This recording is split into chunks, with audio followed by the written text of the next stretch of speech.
Bonjour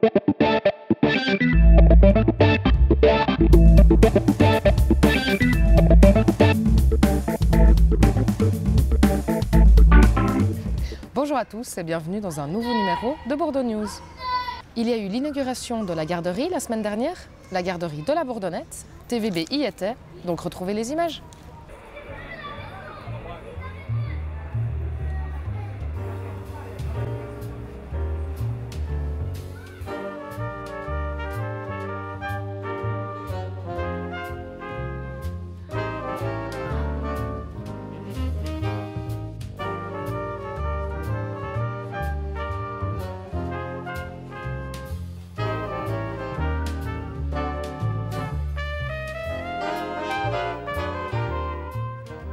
Pendant quasiment 30-35 ans, quasiment aucun travaux ne sont faits ici à la Bourdonnette.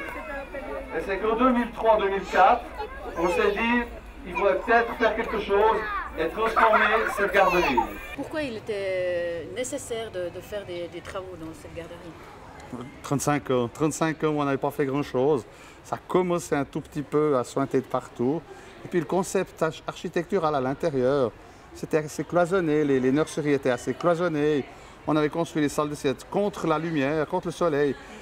C'est pas très intelligent, on aurait pu imaginer l'inverse. C'est ce qu'on a fait, on a tout modifié pour dans le fond être encore plus respectueux du rythme de l'enfant et créer plus de places. Le projet a été quand même de créer 22 places de plus. Est-ce qu'il y a une différence majeure du avant et du après, dû aux travaux? Ça, c'est les concepteurs architecturaux, les grands architectes. Oui, il y a quand même des grandes différences. Aujourd'hui, on aime mieux travailler dans des espaces plus grands, moins confinés. On préfère effectivement que l'enfant puisse se balader et non pas rester dans sa chambre. On aimerait justement créer de l'espace et que ce soit des vrais centres de vie enfantine, que l'enfant puisse passer son enfance et surtout dans des activités qui ne sont pas liées ni à la télévision, ni à aux jeux vidéo. Il doit pouvoir passer son enfance. On a construit cette garderie, on a reconstruit cette garderie, non pas pour que ce soit un lieu de garde, mais un lieu de vie. Justement, si on parle d'une manière alors maintenant beaucoup plus générale, j'ai entendu avant pendant le discours qu'il y a eu quand même un investissement entre ici et l'école de 4 millions, c'est quand même énorme. Est-ce que c'est pas justement tellement énorme quand on attend justement sur la ville de Lausanne un plus niveau justement garderie, niveau d'accueil, parce que c'est quand même un grand besoin qu'il y a maintenant sur la ville de Lausanne. La ville de Lausanne, c'est clair qu'elle investit pour les nouvelles places. Mais il y a aussi des bâtiments qu'il faut entretenir, où il faut faire une réflexion, où il ne faut pas aller. On a commencé d'ailleurs il y a 5 ans, 6 ans, avec le centre socioculturel. Qu'on a rénové parce qu'il s'agissait d'un outil à vieillot qui perdait un peu qui se détériorait et plus on attend, plus ça coûte cher. Donc au moment où on a décidé de refaire l'école et la garderie, le bâtiment, ça devenait indispensable. Une bonne moitié de l'investissement, c'est simplement de la réfection, de la mise en ordre. L'autre moitié, ça a été effectivement pour augmenter en bas une classe de plus, un avant-toit, en haut, plus de place pour la garderie. Lausanne, on essaye effectivement, on a un gros plan de développement qui essaye dans le fond de répondre à ce besoin de garde. On n'y arrive pas encore, on a encore des listes d'attente assez conséquentes, mais une garderie ne se construit pas du jour au lendemain et on aimerait toujours mettre à disposition des enfants et de leurs familles des endroits de qualité. Et ça, vous pensez que ça pourrait être quand même conclu dans un avenir proche, ou vu qu'on nous dit chaque année que le niveau d'habitants de la ville de Lausanne s'accentue? On doit faire face à une démographie importante. En plus de ça, le nombre d'enfants par famille augmente. Donc on est face à des difficultés. Le besoin de garde augmente aussi. Je résumerai, en 2002, Oscar Tosato a été élu sur un programme de développement des places de garderie. Il est venu vers moi, il a dit « Monsieur Seiler, est-ce que c'est vrai qu'il manque 1000 places ?» Puis je lui ai dit « Oui ». Et puis on a tout fait, on a construit 800 places en 6 ans. Et puis aujourd'hui, quand il me pose la question, il manque toujours 1000 places. Il est vrai que la vie de la famille a changé, les constellations familiales sont différentes, le besoin de travailler simplement pour vivre est important. Tous ces éléments-là concourent à ce qu'on doit petit à petit arriver à ce que chacun ait sa place. On n'y est pas encore, mais on fait tout pour.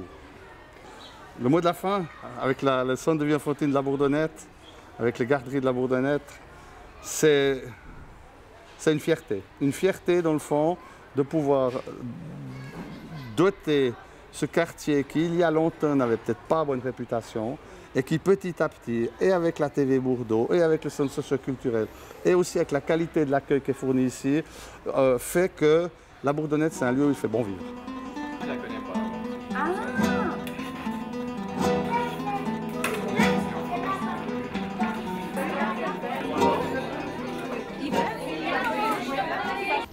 Comme chaque année, l'association des habitants organise sa sortie annuelle.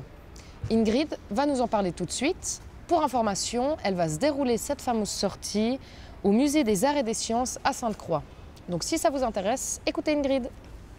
Salut à tous, je viens vous parler de notre sortie annuelle. Cette année, elle aura lieu au Musée des Arts et des Sciences à Sainte-Croix, le dimanche 18 octobre l'après-midi. C'est un petit musée rempli de choses très intéressantes, telles que l'archéologie, la zoologie, les minéraux, ainsi que des sciences anciennes et nouvelles, et aussi des peintures magnifiques. Si ensuite le cœur nous en dit et que le temps le permet, donc est un peu meilleur qu'aujourd'hui, nous irons faire une très très belle balade dans les environs de Sainte-Croix, dans les montagnes, les forêts d'automne.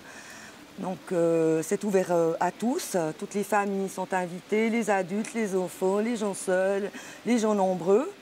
Le tarif sera de 10 francs trajet et entrée au musée compris pour les adultes et de 3 francs pour les enfants. Donc vous voyez que c'est modique. C'est aussi une occasion de se rencontrer, de nouer ou de renouer les amitiés, de faire mieux connaissance. Nous avons rendez-vous à 12h45 devant la poste du côté du rond-point. Le départ aura lieu à 13h, le temps que nous nous placions dans les divers véhicules que nous aurons à disposition. Vous pouvez vous inscrire jusqu'au vendredi 16 octobre au numéro 076 443 51 19. Il y a aussi possibilité de laisser un message, sans oublier de dire combien de personnes vous serez et si vous avez un véhicule. En me réjouissant de vous voir, à bientôt. Au revoir. L'association Métis Arté a créé un nouvel atelier au centre socioculturel de la Bourdonnette.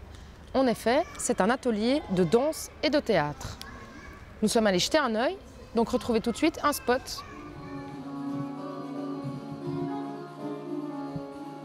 Alors, si vous voulez vous amuser, découvrir votre créativité, explorer vos mouvements, venez le mardi de 7h30 à 9h du soir au centre socioculturel La Bourdonnette.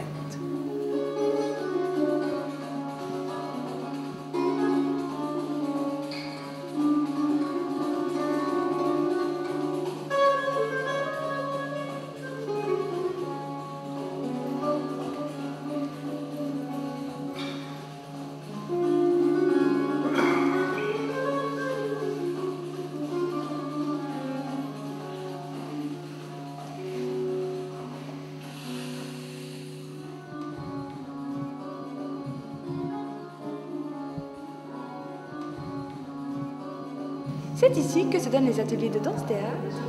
Et voilà, vous êtes tous les bienvenus les mardis de 7h30 à 9h. Toutes les personnes sont les bienvenues, les débutants, les pas débutants. Voilà, c'est chouette, on fait de la danse, on fait du théâtre et c'est sympa. Donc venez, regardez sur le site de Métis Arté pour avoir toutes les informations. Et je vous attends mardi prochain. Bye!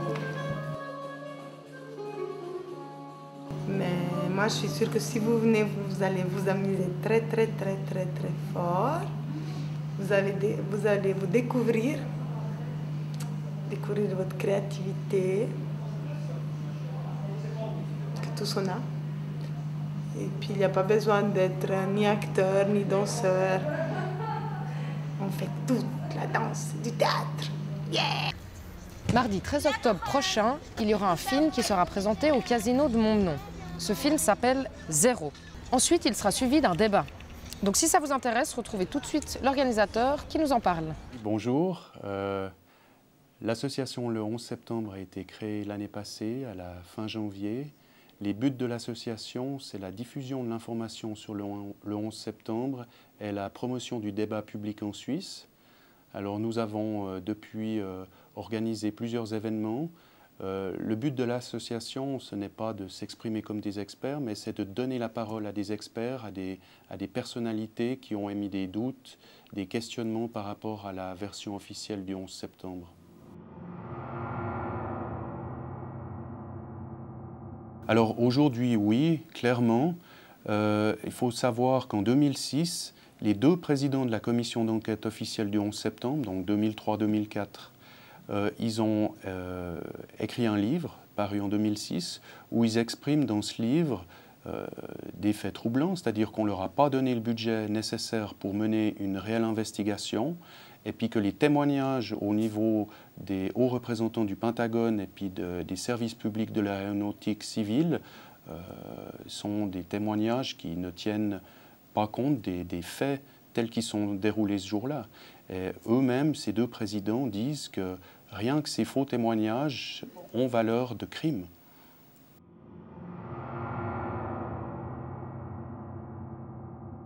Alors oui, il faut savoir que principalement la remise en question de la version officielle, c'est aux États-Unis d'Amérique, où il y a des associations d'anciens pilotes, des associations des victimes de familles, d'ingénieurs, d'architectes, qui ont mis en évidence des faits qui clairement remettent en doute la version officielle. Mais ce mouvement, c'est un mouvement vraiment qui est global, qui est mondial. Il y a des politiciens, par exemple au Japon, qui ont interpellé le Parlement.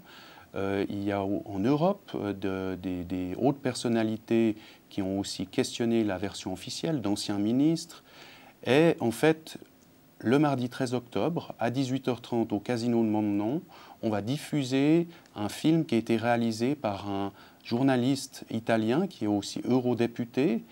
Et dans ce documentaire, justement, il met en évidence les éléments qui permettent de douter de la véracité de la version officielle. Ce monsieur s'appelle Giulietto Chiesa. Il répondra ensuite, après la projection du film, aux questions du public. Nous souhaitons que vous soyez nombreux à venir écouter, à voir ce film, découvrir ce documentaire choc et écouter monsieur Chiesa parler de son film et répondre à vos questions.